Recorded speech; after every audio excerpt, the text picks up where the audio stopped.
טוב, בוקר טוב לכם, בשם השם, נעשה ונצליח בעזרת השם. On est le 22 effectivement du mois de juin, le 5 du mois de Tammuz, בעזרת השם. On dédiera ce shiur. Ça vous dérange pas que je sois là? Avec plaisir, hein. Vous me le dites, si je vous dérange, je me casse. Damiania Dimitrova, בעזרת השם, pour sa הצלחה בכל מכל כל. ליליאן אונמבל, בעזרת השם. Richard Péjean, la Blanchette Manchette, je ne sais pas exactement qui c'est, mais en tout cas c'est le nom qu'il a. Corinne Benamou, on remercie aussi. Bezrat Hashem, Philippe Mémy, Louane Lévy, Shushan Olivier, Jérémy Chanchez, Bezrat Hashem, Kol Ehad Ve'ehad, sans oublier notre ami Philippe Shemla, David Ben Simcha, de New York, qu'on embrasse très très fort. Oh, Baruch Abba Tzaddik, ça fait plaisir de te voir. Et bien entendu, chacun selon sa volonté. La refoua shlema de Yair Ben Chen Ba'ezrat Hashem, refoua shlema Hlama Meira Anna Elna Refana Lo. Ezrat Hashem Leinu Nishmat Chamia Yakar Rabbi Shmuel Sami Ben Eliza Yom Shmuel Ben Esther Bezrat Hashem Ruach Hashem Tenachenam Began Haeden Elion. Aujourd'hui, on étudiera le Tanakh. On revient à David Amelech Alav Shalom. On en a pour très longtemps avec David Amelech, puisque c'est un des rois principaux de l'histoire juive. Mais sans plus tarder, on ouvrira Rabbeinu d'abord, avec ses enseignements, à propos des honneurs et du respect, qui dit Mi shevazeh et atzmo bechol yom be'anei atzmo al yedezeh yizkeh sheshmo eno shachuach mipi abriot u'ina adam yikru et benehem bishmo, tout celui qui s'humilie de façon quotidienne à ses propres yeux. Pour lui, il se prend pour rien du tout, il est sincère avec lui-même, il n'a pas la tête haute, et moi, et je, et patati patata, méritera ainsi que les gens n'oublient jamais son nom et qu'ils nommeront même ses enfants du nom de cette personne. D'où l'importance de l'humilité. Plus tu veux être connu, plus tu dois être humble. Plus tu veux qu'on te regarde et plus tu devras t'effacer. Mais pas dans l'intérêt de t'effacer. C'est moi ce que je veux dire, pas tu fais une stratégie. C'est comme l'autre, il dit, je comprends pas arabe. Je fuis les honneurs et personne ne me regarde. Il dit, comment tu sais? Je me retourne. Merci Henri d'avoir compris. Donc, Pérouche Davar, que si la personne elle fait, je vais être humble, comme ça on me regarde, c'est sûr que c'est, je crois, le summum de l'orgueil. Vous voyez ce que je veux dire? C'est Pérouche Davar. Misha Kadosh Baruch Hu, Nitromem Al Yadol Ma'ala ou Na'asam Fursam, celui dont le comportement contribue à élever le prestige d'Akadosh Baruch Hu deviendra célèbre. En d'autres termes, celui qui se bat pour Dieu, Akadosh Baruch Hu, il fera en sorte qu'il soit célèbre. Pérouche Davar, tu fais grandir le nom d'Hachem, sujet qu'on a déjà dit à maintes reprises, mais ça revient apparemment aussi à maintes reprises. Eh bien, Akadosh Baruch Hu fera en sorte que son nom soit connu. Et celui qui se bat pour son nom à lui, en général, son nom est vite oublié, voire maudit, comme c'est marqué pour Yeshua, Immach Shemo Vezechro. Lui, il s'est battu pour son nom à lui. Résultat des courses, son nom sera effacé définitivement à la fin des temps. David Roetzon, on avait expliqué que la majeure partie des dirigeants du peuple d'Israël, bizarrement, avant d'avoir été des leaders du peuple, étaient des bergers. Pourquoi? Parce que Akadosh Baruch Hu fait toujours un kal vachomer, c'est-à-dire un fortiori. Si tu as de la patience pour tes animaux, si tu as de la compassion pour le monde minéral, végétal, animal, à plus forte raison que tu en auras pour le monde humain. D'accord? Donc on a vu que... Brigitte Bardot, tu me sors, toi? Est-ce que vous pouvez sortir Adam du cours?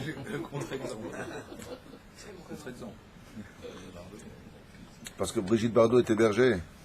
Non, elle aimait les phoques. Elle aimait les phoques. Top. Je dis une belle phrase, elle aimait. David Anar Ayayafe Mar'e, on a vu ensemble que le roi David était un homme dont la beauté était extrêmement forte, extrêmement beau. Navon Vetovlev Admeod, un cœur pur et extrêmement bon aussi, d'une intelligence hors du commun, Becholzot Lo Avu Ehav Elo Ratsu Liyot Bekirbato. Et malgré tout cela, ses frères n'ont pas voulu être proches de lui, n'ont pas voulu apprendre de lui quoi que ce soit et s'en éloigner comme la peste. Blei Didim. Le roi David n'avait aucun ami. Oublie ta'avat achim, et sans l'amour de ses frères, Aya David mitboded al-hek mimakom yeshuv. Et donc le roi David se retrouvait seul face à Dieu uniquement. Vous savez combien c'est important de lire ce genre de choses? Je vais vous dire pourquoi. Très souvent, il arrive que quand on lit, on entend parler du Baal Shem Tov, de David Ameller, du Rabbi Lubavitch, du Rav Shach, du Rav qui vous voulez. On a toujours l'impression qu'ils ont une vie de ouf. Ouais, c'est normal, depuis qu'ils étaient petits, ils avaient des amis, ils avaient ceci. C'est mamash lo nachon. Mamash lo nachon. Quand tu étudies la biographie des Talmidei Chachamim, comme la vie du Chida, de Ari Akadosh, de Rabbi Chaim Ben Attar, et tu te rends compte que c'était des humains comme toi, qui ont démarré dans des conditions très difficiles. Vous imaginez que le Baal Shem Tov, à l'âge de 5 ans, il n'avait plus de parents. 5 ans, pas de père, pas de mère, et personne pour l'adopter. Il a dû se débrouiller tout seul. Tu dis, waouh, franchement, on a toujours l'impression que le monde religieux fait partie du monde des extraterrestres, des élites, et que nous, nous, on est des humains. C'est l'onachon. C'est des humains comme vous, seulement eux, ils ont fait de vous, de même, c'est-à-dire ce que Dieu attendait réellement d'eux-mêmes. Donc il y a une cause et un effet extraordinaire.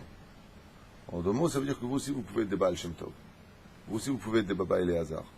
Vous aussi, vous pouvez être, Baruch Hashem, des grands en Torah. Des très très grands. Mais il faut le vouloir. Ma vie, comment elle est? L'eau savait. Alors, quelqu'un qui dit ça, il dit, moi, de toute façon, moi, j'ai pas d'amis, j'ai rien, comment tu veux que je m'en sorte dans la vie? Le roi David n'avait pas d'amis. Il en a eu après. Jonathan. Il n'avait pas de Chavruta. Il n'avait personne. Avec qui? Avec les vaches. Les fois, Néodéa. L'Okatouf. ידידים ובלי אהבת אחים.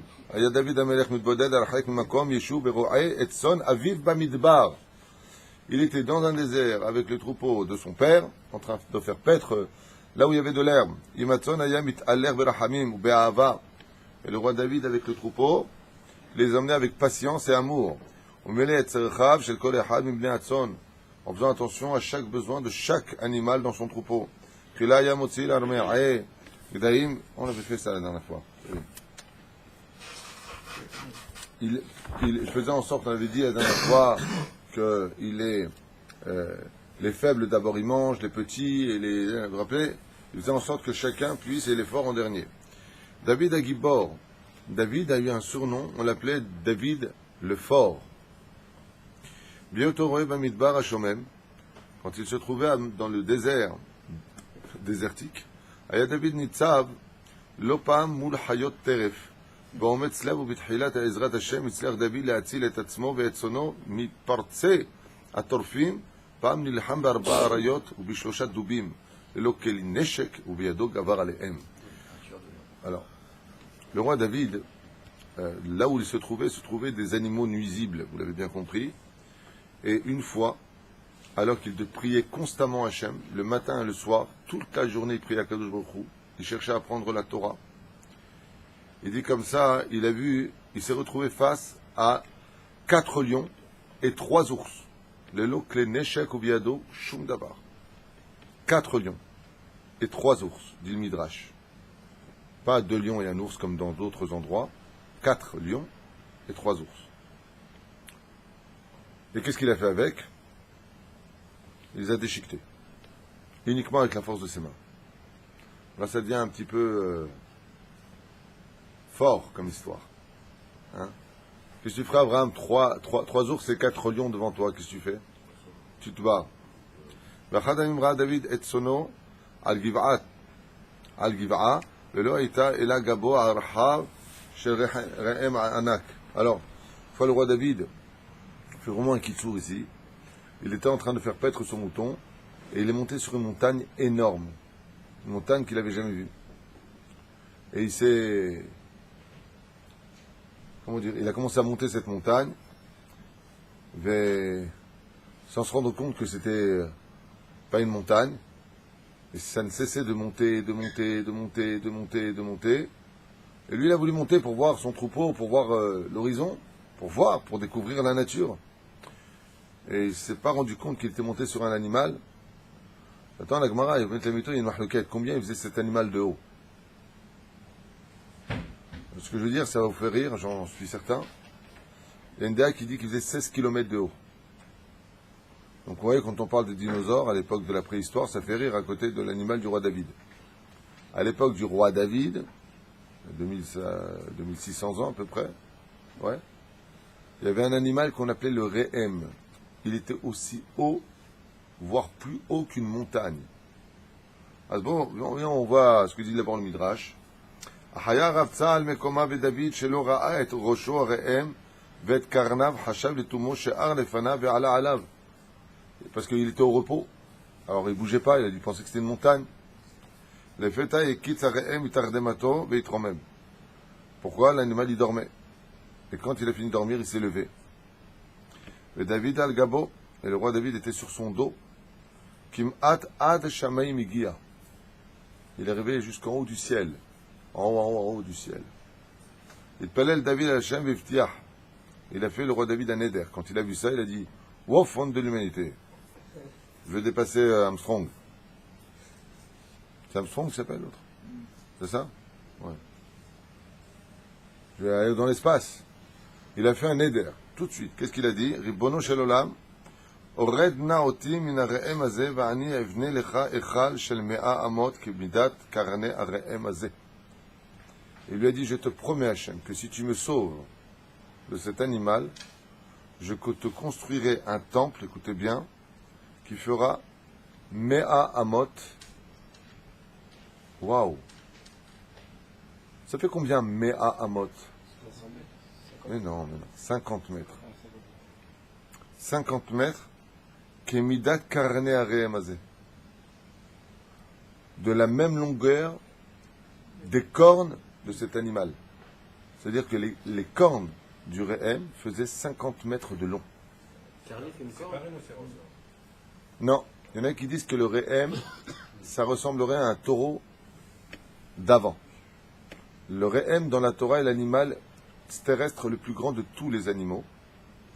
Au niveau physique, ça ressemblerait plus à un taureau qu'à un rhinocéros. On ne sait pas vraiment au niveau de cet animal comment il était. Et dans les océans, c'est le Léviathan qui est le plus grand de tous. C'est ça? Ici, le Rehem prend une place prépondérante au niveau de sa morphologie. Donc tu imagines que si la corne, elle fait 50 mètres, elle est comment la tête? Pour lever déjà 50 mètres, imagine au niveau du poids ce que ça fait. Incroyable. Incroyable, le Rehem. Donc il a fait un éder. Ça veut dire quand même que la mesure du temple qui a été construite a été faite selon la mesure du Rehem par rapport au éder du roi David. Shama oto Hashem avo veshalach elav araye zoem. Et qu'est-ce qu'il a fait Hashem? Pour qu'il puisse descendre, il a fait venir un lion, mais pas n'importe lequel. Un lion géant. Pas un petit lion. Alors ça, ouais, regardez. Juste comme ça, une parenthèse importante. Ouais, la préhistoire, c'est des bêtises, machin. Mais celui qui étudie le Midrash, il a fait venir un lion. Mais si le lion, face au Rehem, c'est un cure-dent, le Rehem, il en a rien à faire du lion. Donc, on te parle d'un lion ici qui est gigantesque. Donc, quand on vous dit on a trouvé des fossiles de la préhistoire, la seule chose là où il se trompe, c'est quoi? C'est sur les âges. Mais quand on vient, on te dit il y avait des animaux préhistoriques énormes, la Torah te dit, à l'époque du roi David, il y avait des animaux énormes, il y a 2600 ans. Il y a juste une erreur au niveau des comptes vis-à-vis des nations du monde dans leur...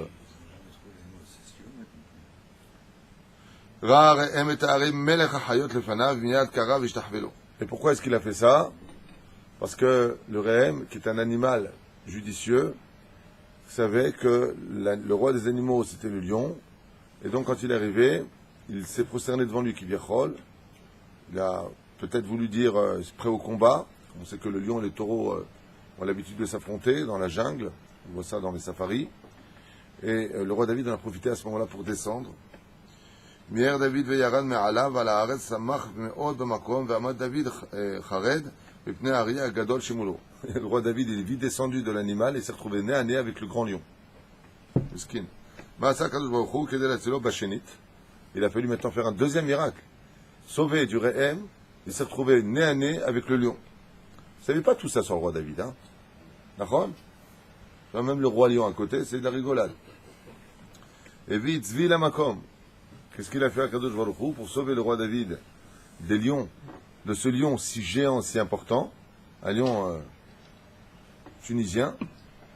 Il est arrivé comme ça, avec plein de poils, comme ça sur le torse, avec un gros chaï en or, comme ça. Et c'est moi. Des strass. Bekitsour, qu'est-ce qu'il a fait Hachem d'après vous? Qu'est-ce qu'il aurait fait Hachem de façon intelligente pour sauver le roi David du lion? Qu'est-ce que tu aurais fait toi, David, pour... Vous l'avez dit, il a envoyé un zvi, Alors dis-le. il a envoyé un cerf. Il a envoyé un cerf géant. Il y avait aussi des cerfs qui étaient géants. Pour que le lion détourne sa tête du roi David et se court après le cerf. C'est là. C'est pour d'abord. Il y a juste un problème de caméra, je viens de me rendre compte. Ah ouais, c'est possible. C'est pas possible. C'est ce qu'on constate. Ah oui, c'est tombé, ouais. Voilà. Moi, je continue en attendant que les mains de Adam qu'on voit à la caméra, donc prenez les empreintes digitales. Voilà. זהו. מה עשה הקדוש ברוך הוא כדי להצילו בשנית? הביא צבי למקום. ראה האריה את הצבי והחל לרוץ אחריו, צמח דוד שיבח את הקדוש ברוך הוא ואמר, הושעני מפי האריה ומקרני ראם הניתני. Il a composé le Teilim qui dit, הושעני מפי האריה, tu m'as sauvé de la bouche, plutôt de la gueule du lion, ומקרני ראמים הניתני, et tu m'as répondu des cornes du Réhem. D'où le Teilim où le roi David remercie Akadosh Baruch Hu, dans les psaumes, de ces deux grands miracles qu'il a vécus. Chokhmat David, on nous parle maintenant d'une deuxième trouna du roi David, qu'on appelle Chokhmat David. Le roi David n'était pas simplement quelqu'un de beau, il n'était pas simplement... juste un instant, Adam, si tu peux venir régler la caméra, elle est complètement tordue, si tu peux observer. Sans mettre tes mains devant, pour que les gens n'aient pas l'impression de regarder comme ça. Voilà, ce qu'il est mis, va, il se masse une tonne, il me Hazak ou bakbouk. Yofi. Isha almana yefat Torah haïta bi Yehuda. On nous parle d'une veuve qui vivait sur le territoire de Yehuda. On parle de ça il y a juste 2600 ans. Le peuple juif était sur sa terre. Le roi David avec son peuple. Et se trouvait sur le territoire de Yehuda, territoire aujourd'hui discuté par les Philistins, par les Plishtim d'aujourd'hui, les Palestiniens. Alors que Baruch Hashem, le peuple ne fait que revenir sur sa terre. Et cette femme qui était extrêmement belle donc Haïta Biyouda sur le territoire de Ratsa, qui était veuve et très belle, selon le Midrash, Ratsa, Ba Ehad Misareh Medina Shetielo Leisha. Il y a un ministre qui voulait que cette femme devienne son épouse. Ar Iserva.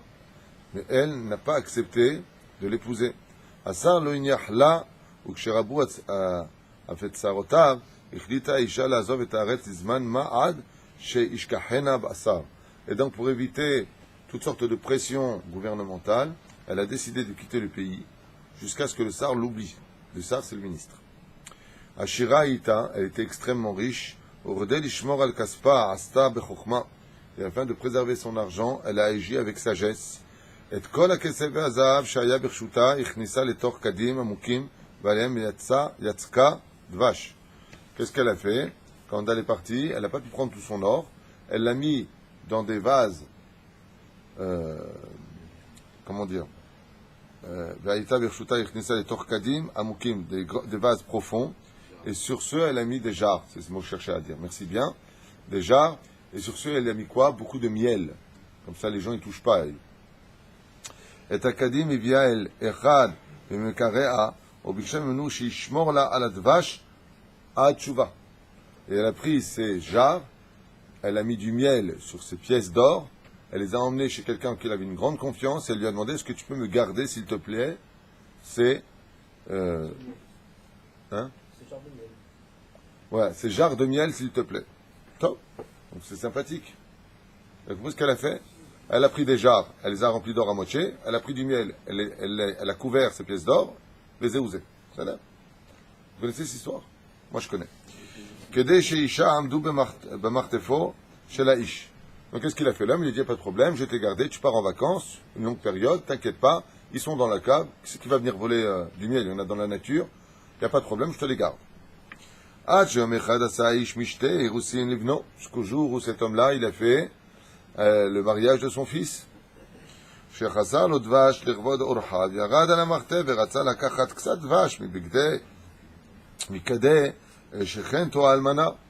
Et comme il avait besoin d'Afka pour cette Iroua, il voulait faire peut-être une pièce montée, il avait besoin de dvash, c'est-à-dire de miel.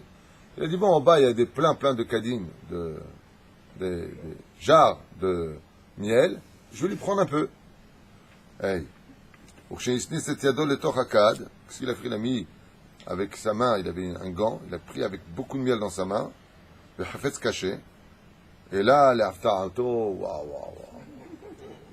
Il met sa main à l'intérieur, et il sort du miel des pièces d'or. Il est devenu ouf. Il a dit, j'adore cette femme. Et il voit que c'est de l'or. C'est pas une chose très intelligente, je vous dis la vérité, de mettre du miel sur des pièces. Parce que le miel a la faculté de rendre miel tout ce qu'elle conserve. Ça a été expérimenté, c'est un physicien qui me l'a dit, ils ont mis un clou pendant des années dans un pot de miel. Quand ils ont réouvert le pot de miel, ça prend du temps. Il n'y avait plus de clou.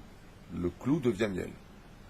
Le miel a la force de transformer, puisque elle-même est conçue par un animal impur qui est transformé en cachère. Le miel est cachère, l'animal qui le produit est impur. C'est l'abeille. Pas le droit de manger des abeilles, chas v'shalom. Demande à Maya. Ce miel a une particularité. Et là, d'un coup, il a oublié le mariage de son fils.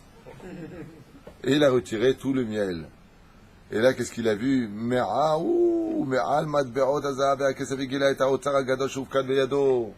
Et il s'est rendu compte qu'en réalité, tout le cad, j'ai du mal avec le français. Hein. Non, laisse tomber ton explication. La jarre, quel cruche tac. Rodef Betsa Ayaïch. Et cet homme-là, c'était quelqu'un qui adorait l'argent. Il était fou amoureux de l'argent. Plus que sa femme, plus que ses enfants, plus que tout. Et vous voyez, l'oseille, il ne savait plus où l'habiter. La carte à Atzmot Kola Otsar. Et qu'est-ce qu'il a fait? Oumlet Akadim. Il a pris dans ce cas-là, il a apporté le bâche en haut, il a pris tout l'or, et il a rempli les jarres de miel. Mais par contre, d'en bas jusqu'en haut. Et voilà. Mais les Yamim, et après quelques bons jours passés où le Sar, le ministre, il a se marié avec une autre personne, Chazra Isha El Beta. Elle est revenue, la femme, dans sa maison. Elle est partie voir le voisin en lui disant, vous pourriez me rendre, s'il vous plaît, mes jarres pleines de miel, s'il vous plaît? Et dès qu'elle est arrivée, elle s'est vite rendue compte que les jarres n'avaient plus le même poids et qu'en réalité, l'or avait été pris. Elle est partie voir en disant, vous savez, en réalité, dans ces jarres, j'avais mis tout mon or, et mon or n'y est plus. Il a dit, je suis désolé, madame, vous n'aviez que du miel dans les jarres. Elle a dit, tu me jarris? Il lui dit, je vous rappelle que quand vous m'avez laissé vos jarres en dépôt, vous m'avez dit de votre propre bouche, ce ne sont que des jarres de miel. Et vous avez récupéré quoi? Elle lui a dit la tête basse, des jarres de miel. Il va te faire cuire un œuf. Ta'ana shomer shakran vaganav. Lui a dit le soi-disant shomer menteur. Opne shelo ayu aidim laisha. Et comme il n'y avait pas, qu'est-ce qu'elle a fait cette femme? Elle a commis une bêtise énorme. Regardez comment la halakha est importante. Regardez combien la halakha est importante. Est-ce qu'on a le droit de laisser quelque chose sans témoin ou sans contrat? Non. Elle n'avait pas de témoin et elle n'avait pas de contrat. Tout sur l'amitié. J'en profite pour vous dire, si vous travaillez avec quelqu'un, si vous prêtez de l'argent à quelqu'un, si vous laissez quoi que ce soit chez quelqu'un, dès qu'il y a de l'argent, retenez-le à vie, et il n'y a pas ni frère, ni père, ni mère, ni qui que ce soit dans ce domaine, et surtout pas d'amis. Ok? Contrat, témoin, signature. Parce que la seule chose qui reste quand il y a des problèmes dans les associations, tant qu'il y a de l'oseille, ça va. Mais dès qu'il y a des problèmes qui payent, hop, tout surgit. Tu écoutes ce que la personne elle pense vraiment de toi. Écoute, moi, toi tu es tout le temps en vacances, moi je travaille toute la journée. On dirait que le deuxième associé c'est l'ouvrier du premier. Lama tout ça, pourquoi tout ça? Parce qu'ils n'ont pas fait des contrats. Tu viens, tu prêtes de l'argent. Ouais. Vas-y, c'est bon. Ah, ça va, je te connais, toi, ça va, t'es mon copain. Fais un contrat, Baba. Nous sommes telle date. Quand est-ce que tu rends l'argent? Comment tu rends l'argent? Je t'ai pris des billets de 200, tu me rends des billets de 200. Je t'ai pris des billets de 100, tu me rends des billets de 100. Je t'ai prêté en shekel, tu me rends en shekel, pas en euros.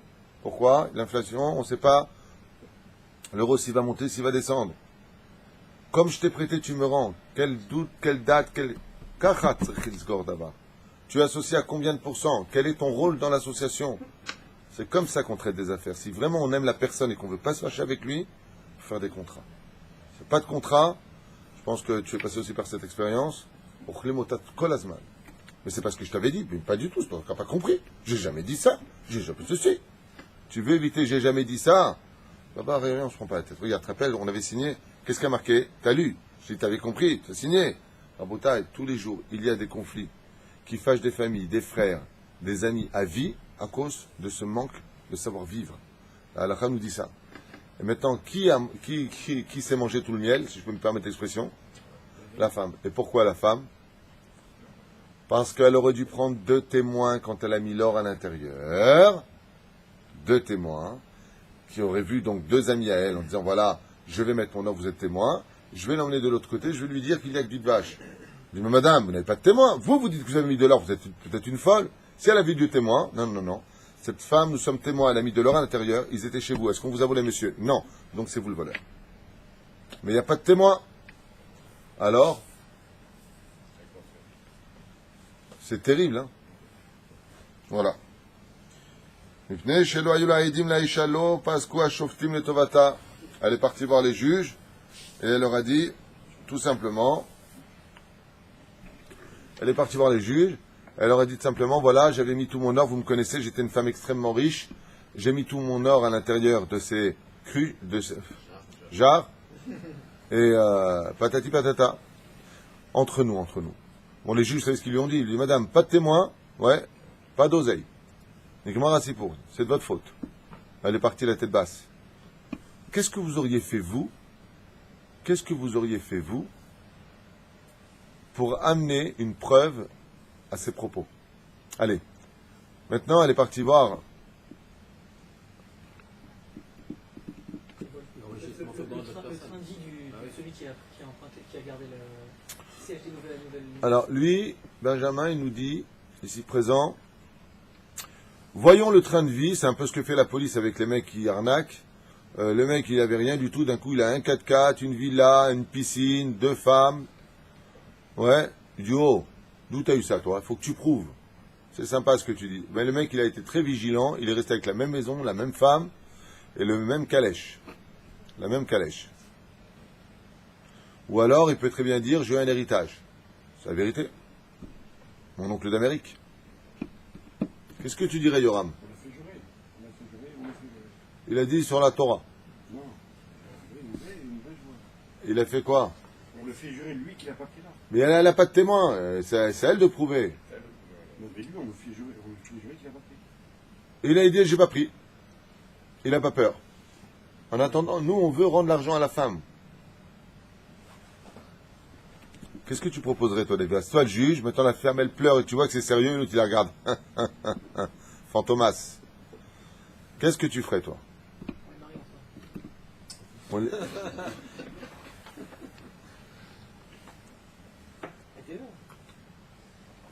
Elle était veuve, et lui, il était vieux, Halikam Chouma, ça te va? On tente la perquise. Hein? On tente la fouille à la maison. Oh, lui, il dit, on va fouiller la maison. Mais on ne peut pas fouiller la maison. Elle n'a pas de témoin, c'est à elle de prouver. Si elle est maline, elle se marie avec le prince qui voulait d'elle au départ. Ouais. Et après. Elle épouse le perroquet aussi. Non, le prince qui voulait. Mais il est marié, le prince.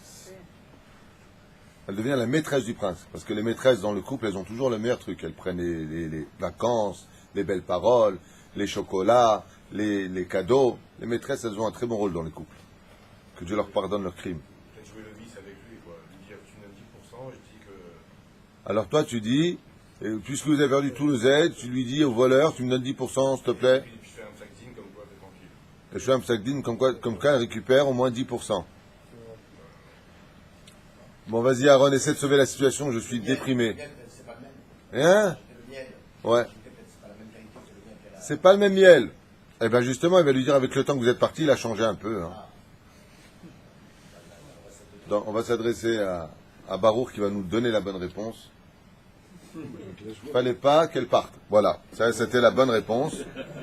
Si elle était restée sur place, eh bien, elle n'aurait pas perdu son oseille. Qui perd? Non, qui perd sa place? Non, qui part à la chasse perd sa place. Lechi à la mère Shaoul. Les juges, ils l'ont vu dans un tel état de désarroi, ils lui ont dit va chez le roi Shaoul. Hu ishpeter betzedek. Peut-être que lui, tu trouveras une solution. Ya atzula alcha isha el melech. Hu ukshelo yada ma yomar la shalach ota el hasanedrin. Le roi Shaoul l'a envoyé vers le Sanhedrin. Gam sham lo yazru la isha. Et personne n'a pu. Madame, vous n'avez pas de témoin, on peut rien faire. Vous n'avez pas de témoin, on peut rien faire. En la nourishut ladoun. Regardez ce qu'ils répondent. Nous n'avons pas le droit de juger, il n'y a pas d'expertise à faire chez personne, tu n'as pas de témoin, nigmar. Et là, al pi aidim ve'ish lo ra'a otach maknisa kesef ve'zahav letoch hakadim. Est-ce que vous avez une personne qui vous a vu rentrer cet argent, même une personne, on peut essayer peut-être de voir. Elle a dit personne. Il lui dit, madame, est-ce que vous connaissez le Kaddish? Fais le Kaddish sur ton oseille. Barzava betzar en ketz. Elle était tellement désemparée de voir qu'elle a été arnaquée par son voisin, tellement qu'elle est arrivée jusqu'à demander la mort à l'intérieur d'elle. Dégoûtée. Elle est sortie de tout ça. Elle est partie chez les Dayanim, elle est partie chez le roi Shaoul, elle est partie au Sanhedrin. Personne ne lui a trouvé de solution. Alors qu'elle avait des rideaux de larmes qui s'écoulaient de ses yeux d'avoir perdu toute sa fortune en si peu de temps. Elle a vu un groupe de jeunes qui marchaient comme ça, et parmi les jeunes qui marchaient derrière les jeunes, la tête souriante, les yeux regardant vers le bas, qui marchait avec beaucoup d'humilité, se trouvait le roi David, qui était tout jeune. Cet enfant aux si beaux yeux, et dont l'intelligence n'avait pas son pareil, c'était le roi David. Et le roi David, quand il a vu cette femme pleurer, il est parti vers elle et lui a dit « Malach, pourquoi vous êtes dans cet état ? Madwa atbocha. Et pourquoi est-ce que vous pleurez comme ça en pleine rue ?» Sha'alota David, posait la question le roi David. Et quand elle a vu ce tzaddik qui était si beau, une telle lumière divine sur le visage, Kol korotea amarla lalechet ala melech. Ulvekesh mimenu reshut l'arot le'aine kol et tzidkata. Il a entendu l'histoire, il lui a dit alors si vous voulez, vous venez maintenant avec moi chez le roi Shaoul, et devant tout le monde, je prouverai que vous avez raison. Elle lui a dit, hein? Ah. Asta Isha qui dit, vous avez compris ce qui s'est passé? Le roi, il lui a dit, allez, tabki, allez, shkoun, hein? Et il lui a dit quoi? Voilà, je suis ruiné, j'ai plus rien, j'ai pas de témoin, j'ai rien du tout. Le roi David, il a regardé comme ça, il lui a dit, quoi, c'est ça l'embrouille? Bon. Vous pouvez réunir beaucoup de monde, on va chez le roi, Shaoul, vous amenez votre voisin, et moi je vous prouver en 2 secondes que vous avez dit la vérité. Elle lui a dit, Ahlef, ou Rahmat Baba. Mais d'où t'es sorti, toi? Je t'aime trop. T'es trop bon. Ah, Anar Amra el Shaoul. Adoni Amelech, Nar Echad Pagashti. Et là, la veuve, elle revient devant le roi Shaoul, elle lui dit, Mina Shamaim, Dieu m'a envoyé un jeune homme de très belle apparence, dont l'intelligence s'exprime par ses pores, tellement il est intelligent que tu vois, ça sort de lui. Navon Vetovlev, et de Kibizé avec un bon cœur, qui a vu ma peine. Il m'a dit de revenir vers vous, pour vous prouver en public que je n'ai dit que la vérité. Le roi Shaoul, ah bon? Ah bon? Il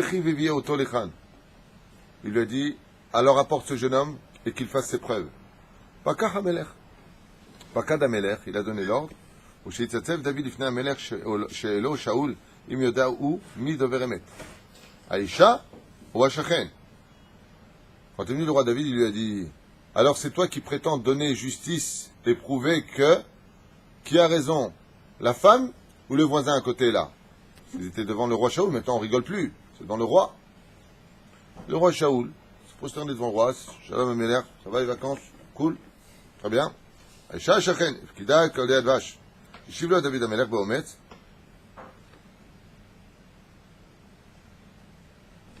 Si le roi me le permet, avec l'aide d'Akadosh Baruch Hu, avec l'aide de Dieu, Be'ezrat Hashem, je prouverai devant tout le monde que cette femme a tout à fait raison. Et que même sans témoin, on peut prouver qu'elle a raison. Parce que Dieu est justice. Et cette femme a subi une grande injustice. L'achar Shenatan Amelech et Askamato, une fois que le roi a donné son accord, Amdou Shne Ba'ale Adin Moul David V'chadeh Advash Bidehem. Ils sont revenus et le roi David a demandé qu'on ramène tous les ingrédients et qu'on ramène toute l'histoire. Qui était là? La femme. Qui était là? Les Kadim, les Jars. Et qui était là? Les voisins. Aïm Elu Akadim Shivkat Beyadech Aïcha. Le roi David a posé une question, il a dit, est-ce ici les jars que vous lui avez réellement donnés ou est-ce d'autres jars? Shaal David est à Shomer. Il a posé la question à qui? Au voisin. Le voisin il a regardé, il a dit, Ken? Oui, oui, ce sont bel et bien ces jars-là, effectivement. Ana Ishbli Khashash. Et là, qu'est-ce qu'il a fait le roi David d'après vous? Qu'est-ce que vous auriez fait? Voilà, je vous ai fait la scène. Il y a la femme, il y a les jars, il y a le voisin, voleur, il y a le roi Shaoul, il y a le Sanhédrin, il y a les sages, et il y a une tonne de monde. Le roi David est tout jeune, et sans aucune hésitation, et dit très bien. C'est un peu évident hein, ce que je vous demande, c'est pas difficile. Hein, Il dit c'est le même miel. hein? C'est le même miel. Ah non, tu vas pas revenir sur son même miel. Vous avez dit c'est les mêmes genres. Ben, il n'a pas changé.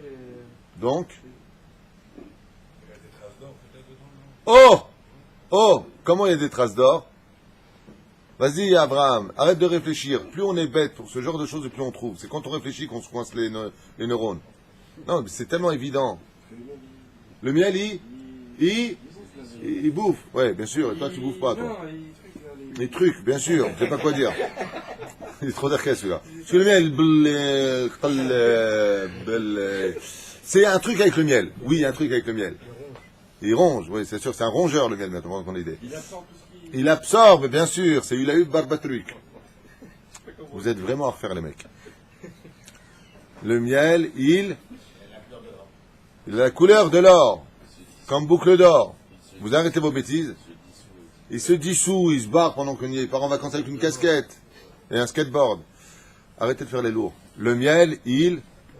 Hein? Colle! Chazak ou barour. Le miel colle. Et du miel, ça colle. Et alors? Vous avez la réponse, il lui dit et alors? Alors vraiment, heureusement que tu es venu au cours. Eh ben voilà, vous avez tout compris. Le roi David a dit, vous voulez que je vous prouve? C'est pas compliqué. Une colle qui colle très bien dans ce monde, c'est du miel. S'il y avait vraiment de l'or, il y a automatiquement au fond de la jarre des pièces collées. Automatiquement. C'est impossible qu'une jarre à moitié remplie d'or n'ait pas laissé au moins une pièce à l'intérieur. S'il y en a une seule, ça prouverait qu'il y avait de l'or. Et c'est ce qu'elle fait. Qu'est-ce qu'a fait le roi David? Il a donné un grand coup de pied dans la jarre et il l'a cassé devant le roi. Et là-bas, au fond, il y avait sur les côtés, à droite, à gauche, une pièce là, une pièce là, une pièce là, collée par le miel. Et il dit, alors si il dit qu'il n'y avait que du miel, vous pouvez expliquer pourquoi il y a encore des pièces d'or à l'intérieur? Et là, le voisin a blémi. Des pièces d'or et des pièces d'argent étaient restées collées au fond. Pasak David ou Piresh Haïch. Il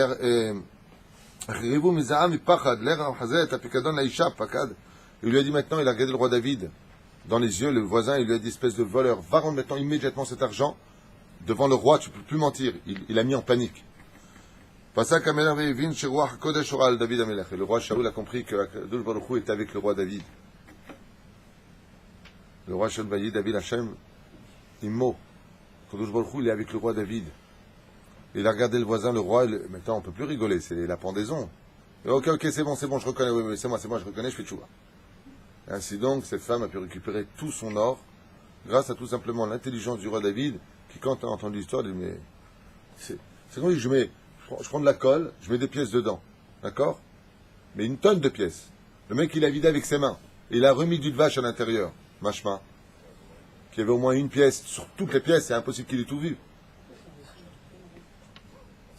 pour moi, mais bon, c'est comme ça, je comprends. Vous avez dit au début que lui, il adorait l'argent. Et alors? Alors, il vit complètement jusqu'à dire. Il ne peut pas vider complètement, il y avait du vache de sang dessus. Je laisse pas une pièce d'or dedans. Grave, dans l'absolu, il est en train de te dire, bah, c'est ces cas-là, peut-être qu'il y en a mis, mais voilà, c'est tout ce qu'il y avait. Moi, j'ai pas touché. Elle m'avait laissé, je lui ai rendu. Qu'il y en ait en fond, ça prouve pas que je lui ai volé le reste. Non, le but, ce que vous ne comprenez pas, c'est que le but de l'histoire était de prouver qu'il n'y avait pas d'or du tout. C'est-à-dire, lui, il a construit les choses en disant, pas du tout. Elle n'a dit qu'il n'y avait que de l'or, du miel. C'est-à-dire, en tout cas, je ne sais pas, quand il s'agit de vous, on dirait que vous n'êtes jamais fait arnaquer. Et si on voit votre vie, vous êtes fait arnaquer tout au long de votre vie. Alors soyez gentils. Quand le Wahad me dit là, mais moi, si j'avais pris le truc, j'aurais regardé, même Nicologie, alors qu'il n'y a pas deux passes que vous fassiez sans vous faire arnaquer. Arrêtez de jouer les buy-back. Vous avez dit qu'il n'y avait pas de témoin. Vous avez dit qu'il n'y avait pas de témoin quand ça lui a donné les... Alors il aurait très bien pu même carrément garder tous les jarres en disant tu m'as donné le jar, puisqu'il n'y avait pas de témoin. Non. C'est déjà La ligne de refraction, après, des fois, ça. Change d'histoire. Je veux bien changer l'histoire. Donc, Zaya Kol Ha'inyan. Ezrat Hashem.